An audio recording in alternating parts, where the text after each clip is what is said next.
The Times this morning asks a perfectly reasonable question. What happens if Israel agrees to a ceasefire? And Starmer's plan to recognise a Palestinian state by September 2025 is emblematic of his broader diplomatic style, cautious, conditional and calculated to placate multiple audiences, but ultimately pleasing nobody. And the ambiguity at the heart of this pledge reveals not only political nervousness, but a deeper incoherence about what Britain now believes the path to peace should look like. Starmer has stated that his government intends to recognise a Palestinian state by September unless there is a ceasefire. It's a peculiar construction that inverts the usual logic. In international diplomacy, recognition is typically framed as a reward for peace or progress. Here, it becomes a punishment for intransigence, or actually a punishment for peace.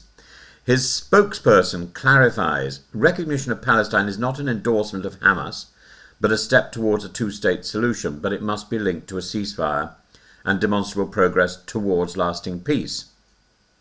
Well, that's not quite what he said. He says that he intends to recognise a Palestinian state by September unless there is a ceasefire. So if there's a ceasefire, he won't recognise it. This formulation immediately triggered backlash. Pro-Palestinian Labour MPs like Sarah Champion, chair of the International Development Committee, responded bluntly, "I'm deeply troubled by the suggestion that Palestinian self-determination is conditional on Israel's behaviour. Recognition should not be a bargaining chip."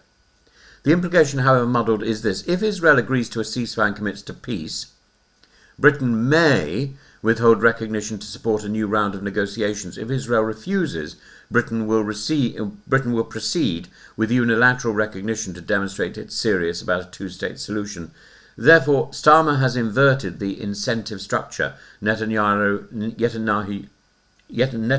is disincentivized to comply. Benjamin Netanyahu swiftly rejected the premise. He accused Britain of siding with terrorists and of rewarding Hamas, even though Starmer's plan explicitly excludes Hamas from playing any part in a future Palestinian government. This is not an isolated rebuke. Tammy Bruce, speaking for the US State Department, called the pledge a slap in the face to the victims of October the 7th. President Trump was more circumspect, stating only, "I wouldn't have done it, I wasn't consulted, I don't agree with it, but we'll see what happens."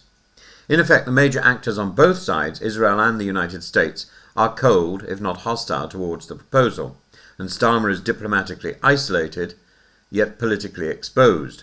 If Netanyahu suddenly shifts position, agreeing to a ceasefire and taking ostensible steps towards peace, Starmer is boxed in. Does he now cancel recognition?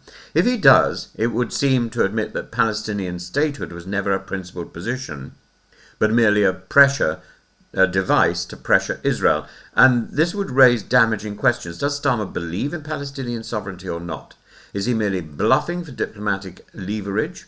Is Labour foreign policy now indistinguishable from opportunistic horse trading?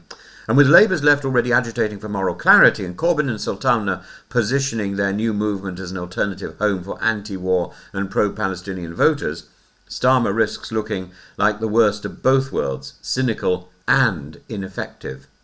And the confusion here with the logic, it lies in the fact that Starmer has tried to combine three almost impossible positions. Number one, a moral imperative that Palestinians have a right to statehood.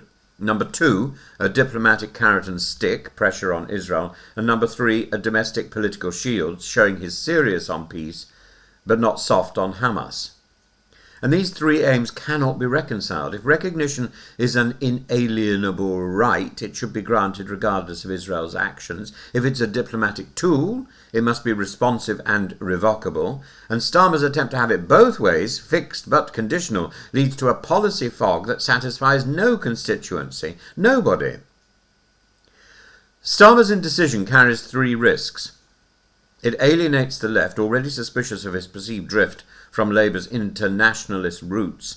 Left-wing MPs may revolt, so Zara Sultana has already warned that Labour must not treat international law as optional.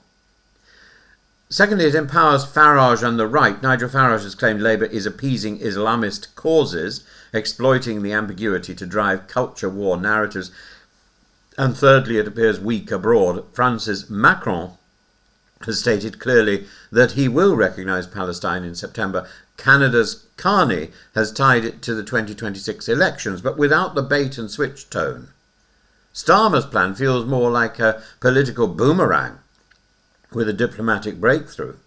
Starmer's pledge to recognise Palestine is not bold enough to be admired. It's not consistent enough to be trusted. If Netanyahu does not change course, Starmer will move forward, but risk alienating the US and Israel. If Netanyahu does change course, Starmer will likely stall, exposing the hollowness of his rhetoric. In trying to balance morality, diplomacy and politics, he may end up sacrificing all three. As things stand, his policy is not a step forward to peace. It's a lesson in how strategic ambiguity can become tactical incoherence. Clever words don't necessarily make a clever politician.